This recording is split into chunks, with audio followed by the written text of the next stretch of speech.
റോഡരികിലെ കാടിനെ വൃന്ദാവനമാക്കി Vrindavan residence association പ്രവർത്തകർ. Poovanchira Choolippadam canal റോഡിന്റെ ഇരുഭാഗത്തുമുള്ള കാടിനെ വെട്ടി വൃത്തിയാക്കി മനോഹരമായ പൂന്തോട്ടം നിർമ്മിച്ച് മാതൃകയായിരിക്കുകയാണ് വൃന്ദാവൻ റെസിഡൻസ് അസോസിയേഷനിലെ പ്രവർത്തകർ. കനാലിന്റെ ഇരുപുറത്തുമുള്ള വീടുകൾ ചേർന്ന് 2 വർഷം മുൻപാണ് റെസിഡൻസ് അസോസിയേഷൻ രൂപീകരിക്കുന്നത്. ഈ സമയത്ത് സാമൂഹ്യ വിരുദ്ധരുടെയും വിഷജന്തുക്കളുടെയും കേന്ദ്രമായിരുന്നു റോഡരികിലുള്ള കാട്. വൃന്ദാവൻ റെസിഡൻസ് അസോസിയേഷൻ ഇവിടെ രൂപീകരണമായിട്ട് ഏകദേശം 2 വർഷം 3 വർഷം പിന്നിട്ടു. ഈ 3 വർഷത്തിനോട് ഇടകൊണ്ട് ഇവിടെ ഈ പരിസര പ്രദേശം മൊത്തം കാട് പിടിച്ച് കിടക്കുകയായിരുന്നു. അപ്പൊ കാട് പിടിച്ച് ആളുകൾക്ക് വഴിയെ നടക്കാൻ പോലും പറ്റാതിരുന്ന ഒരു സാഹചര്യത്തിൽ ഞങ്ങൾ ഇങ്ങനൊരു അസോസിയേഷൻ ക്രമീകരിച്ച് ഇവിടെ ഈ പരിസരം നല്ല മനോഹരമാക്കി ചെടികളൊക്കെ വെച്ച് പിടിപ്പിച്ച് ഭംഗിയാക്കാനിടയായി. അത് വലിയൊരു പോസിറ്റീവായിട്ട് ഞങ്ങൾക്ക് തോന്നിയിട്ടുണ്ട്. പിന്നെ കൂടാതെ ലഹരി വിരുദ്ധ പ്രോഗ്രാം, അതിനെക്കുറിച്ചുള്ള ക്ലാസ്സുകൾ ബഹുമാനപ്പെട്ട പോലീസ് ഇൻസ്പെക്ടർമാർ പീച്ചി പോലീസ് സ്റ്റേഷനിൽ നിന്ന് വന്ന് അതിന് വേണ്ടിയിട്ടുള്ള നേതൃത്വം കൊടുത്ത് ക്ലാസ്സുകളും പിന്നെ വാർഷികങ്ങളും പിന്നെ ഞങ്ങൾ ഈ അസോസിയേഷനിലുള്ള എല്ലാ കുടുംബങ്ങളും 26 വീട്ടുകാരുണ്ട്. ആ 26 വീട്ടുകാരും ചേർന്നിട്ട് ഒരു കൂട്ടായ്മയും ഓണത്തിനൊത്തുകൂടും. അതുപോലെ ആരുടെയെങ്കിലും ബർത്ത്ഡേകൾ ഉണ്ടെങ്കിൽ അതിനൊത്തുകൂടും. പിന്നെ ടൂർ പ്രോഗ്രാം എല്ലാവരും കൂടി ചേർന്ന് പോകും. പിന്നെ മറ്റ് രോഗികളായിട്ട് ആരെങ്കിലും കിടക്കയിലൊക്കെ ഉണ്ടെങ്കിൽ അവരെ ഞങ്ങൾ സഹായിക്കും. അതുപോലെ തന്നെ ഏതെങ്കിലും വീട്ടിൽ പെട്ടെന്ന് മരണപ്പെട്ട ആരെങ്കിലും ഒക്കെ പോവുകയാണെങ്കിൽ അവർക്ക് നമ്മളൊരു ഞങ്ങളെ കഴിയാവുന്ന ഒരു ചെറിയൊരു ഫണ്ട് അവർക്ക് ഞങ്ങൾ കൊടുക്കും. അങ്ങനെ നല്ല രീതിയിലുള്ള പ്രവർത്തനങ്ങളാണ് ഈ അസോസിയേഷൻ ഇവിടെ പ്രവർത്തിച്ചുകൊണ്ടിരിക്കുന്നത്. 26 വീട്ടുകാരുണ്ട്. ഈ കനാലിന്റെ സൈഡിലുള്ള അവസ്ഥ സത്യം പറഞ്ഞാൽ നമ്മൾ കരഞ്ഞു പോകും. കാരണം ഒരു മനുഷ്യന് പോലും ഇതിലെ നടക്കാൻ പറ്റില്ലാത്തൊരവസ്ഥയായിരുന്നു. കാരണം ഉള്ള ആളുകളെല്ലാം ഇതിലെ കൈയേറിയിട്ട് വാഴയും ചേമ്പും ചേന എന്ന് വേണ്ട ഭയങ്കര കാടായിട്ട് കിടക്കായിരുന്നു. ഇതിലെ ഒരു ഓട്ടോറിക്ഷ പോയി കഴിഞ്ഞാൽ അപ്പുറത്ത് ഒരു സൈക്കിൾ വന്നു കഴിഞ്ഞാൽ പോകാനുള്ള നിർവാഹം ഇല്ലാത്ത രീതിയിലായിരുന്നു ഈ വഴി മൊത്തം കിടന്നിരുന്നത്. പക്ഷെ അത് ഞങ്ങൾ ആ ഒരു പരിതാവസ്ഥ കണ്ടുകൊണ്ട് ഞങ്ങളതെല്ലാം ക്രമീകരിച്ച് ഇപ്പൊ കണ്ടോ എത്ര മനോഹരമായിട്ടാണ് ഇവിടെ കിടക്കുന്നത് നോക്കി. ആര് വന്ന് കണ്ടാലും എല്ലാവരും ചോദിക്കും ഞങ്ങളോട്, ഇതാരാ ഇതിന്റെ. ഞങ്ങൾ പറയും ഞങ്ങൾ ചെറിയൊരു അസോസിയേഷൻ ഉണ്ട്, ഞങ്ങളാണ് ഇത് ഇത്രയും പരിപാലിക്കുന്നത്. അപ്പൊ എല്ലാം കാണുന്ന എല്ലാവർക്കും വലിയ അത്ഭുതമാണ്.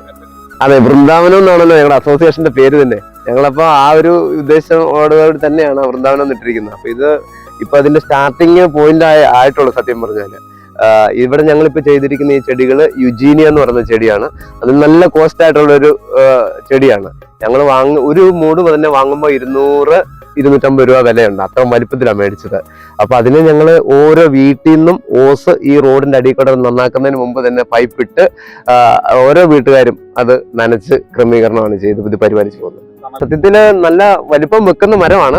പക്ഷെ ഇവിടെ അങ്ങനെ ഒത്തിരി വലിപ്പം വെച്ച് നമ്മൾ വിടുന്നില്ല. കാണുമ്പോൾ ഒരു ഭംഗി വേണമല്ലോ, അതുകൊണ്ടെല്ലാം വെട്ടി അറേഞ്ച് ചെയ്ത് നല്ലൊരു ഉദ്യാനത്തിന്റെ പിന്നെ ഇഷ്ടം പോലെ ആളുകൾ ഇതിലെ സ്വതന്ത്രമായിട്ട് നടക്കാനുള്ള ഒരു ഏരിയയും കൂടെ ഉണ്ടേ. അതാണ് ഇതിനു മുമ്പ് നമ്മള് ഇതിലെ കാട് പിടിച്ച് കിടന്ന സമയത്ത് എല്ലാ ദിവസവും ഇതിലെ രാവിലെ 5 മണിക്കൊക്കെ വെളുപ്പിന് നടപ്പുകാരുണ്ട്. അപ്പൊ നടക്കുന്ന സമയത്ത് ഒരാൾക്ക് പാമ്പ് കടി കേൾക്കാനിടയായി. അപ്പൊ അതൊരു വലിയൊരു ദുരനുഭവമായിരുന്നു. അതുകൊണ്ടാണ് ഞങ്ങൾ പെട്ടെന്ന് ഇങ്ങനെ ഒരു അസോസിയേഷൻ ഉണ്ടാക്കാനായിട്ടുള്ള ഒരു ചിന്തയിലേക്ക് വന്നത്. ചെടികൾ റോഡിലേക്ക് മറിഞ്ഞു വീണും പടർന്നു കിടക്കുന്നതിനാൽ ഒരു സമയം ഒരു വാഹനത്തിന് മാത്രമേ കടന്നുപോകാൻ കഴിയുമായിരുന്നുള്ളൂ.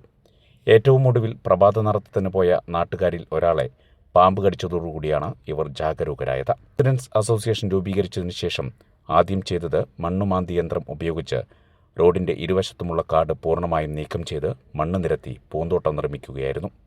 പ്രതിവർഷം 60,000 രൂപ ഇതിന് ചെലവാക്കുന്നുമുണ്ട്. ഇന്ന് ആര് കണ്ടാലും നോക്കിപ്പോകുന്ന തരത്തിൽ വിവിധയിനം ചെടികളും പൂക്കളും കൊണ്ട് നിറഞ്ഞിരിക്കുകയാണ് ഇവിടം. നേരത്തെ ഇവിടെയുണ്ടായിരുന്ന അനധികൃത കയ്യേറ്റ കൃഷി എല്ലാം ഒഴിപ്പിക്കുകയും ചെയ്തതോടുകൂടി റോഡ് മനോഹരവും വിശാലവുമായി. ഈ ഉദ്യാനത്തിനെ കുറിച്ച് പറയുകയാണെങ്കിൽ ഇവിടെ ആകെ കാട് പിടിച്ച് കിടക്കുമായിരുന്നു ആദ്യത്തെ ഒരു അവസ്ഥയിൽ. കാട് പിടിക്കാന്ന് വെച്ചിട്ടുണ്ടെങ്കിൽ അങ്ങോട്ടും ഇങ്ങോട്ടും യാത്രാ സൗകര്യം വരെ വളരെ മോശമായിരുന്നു. അതിൽ നിന്നും മാറി ഞങ്ങളൊരു അസോസിയേഷൻ രൂപീകരിക്കുകയും വൃന്ദാവൻ റെസിഡൻസ് അസോസിയേഷൻ അങ്ങനെ രൂപീകരിച്ച് ആ 26 വീട്ടുകാരും ഉണ്ടായിരുന്നു. ഇതിൽ അവരെല്ലാവരും കൂടി നമ്മൾ ഇവിടെ ഒരു ഉദ്യാനം നിർമ്മിക്കാം, അങ്ങനെ ഈ ഭാഗം നമുക്ക് നല്ല വൃത്തിയാക്കി മാറ്റിയെടുക്കാം എന്നുള്ള ഒരു ആശയം ഈ അസോസിയേഷനിൽ നിന്ന് വന്നു. അങ്ങനെ ഈ ഒരു അസോസിയേഷനിൽ നിന്നും എല്ലാവരും ചെടികൾ വെക്കാനായിട്ട് മുൻപോട്ട് വന്നു. അങ്ങനെ ഈ ഭാഗം ഈ കനാലിൻ്റെ ഒരു ഏരിയ ആകെ കാട് പിടിച്ച് അലക്ഷ്യമായി കിടക്കായിരുന്നു. ഉള്ള ആൾക്കാർ മുഴുവൻ വേസ്റ്റും കാര്യങ്ങളൊക്കെ കൊണ്ടിട്ട് ഇവിടെ ആകെ മോശം അവസ്ഥയിലായിരുന്നു.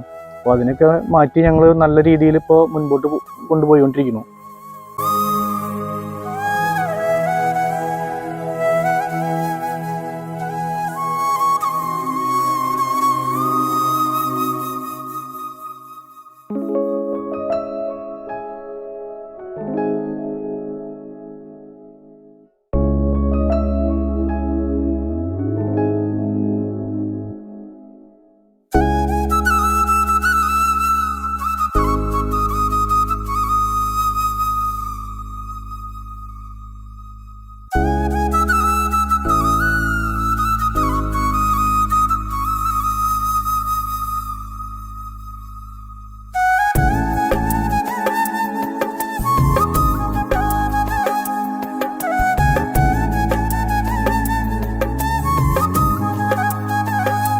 ഞങ്ങൾ ഇത് ഇവിടെ തുടങ്ങുന്നതിന് മുന്നേ ഇവിടെ ആകെ കാട് കയറി പരിസരം മുഴുവനും ആ 2 സൈഡിലും വാഴ, തെങ്ങ്, ചേമ്പ് അങ്ങനെ ഉള്ള ഓരോ സാധനങ്ങളായിരുന്നു.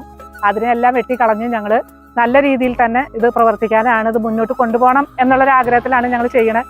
ഇനിയും നല്ല കാര്യങ്ങൾ കുറേ ചെയ്യണം എന്ന് ഞങ്ങളുടെ ആഗ്രഹത്തിലുണ്ട്. ഇവിടെ ക്യാമറ വെക്കണം, അങ്ങനെ കുറേ കാര്യങ്ങൾ ഞങ്ങൾ ചെയ്യാനായിട്ട് ആഗ്രഹിക്കുന്നുണ്ട്. അത് മുന്നോട്ട് കൊണ്ടുപോകണം എന്നുള്ളതായ തീരുമാനമാണ് എടുത്തിരിക്കുന്നത്. ഞങ്ങൾ എല്ലാവരും കൂടി ഇറങ്ങും, പണിക്കാരെ നിർത്തി പുല്ല് ചെത്തിക്കും. അതൊരു വർഷം ഒരു 4 പ്രാവശ്യം ഞങ്ങൾ പുല്ല് മൊത്തം നിർത്തി വെട്ടിക്കും. അതിന് ഞങ്ങൾക്ക് ഒരു പ്രാവശ്യം വരുന്നത് 9,000 രൂപ, 8,000 രൂപ, അങ്ങനെ ഇത്രയും കാശ് ഞങ്ങൾക്ക് വരും. അത് കൊല്ലത്തിൽ 4 പ്രാവശ്യം ഞങ്ങൾ വെട്ടിക്കാറുണ്ട്. ഞങ്ങൾ എല്ലാവരും കൂടി ചെടിയുടെ പരിചരണം ഞങ്ങൾ തന്നെ നടത്തി ശുശ്രൂഷിച്ച് കൊണ്ടു നടക്കുന്നത്.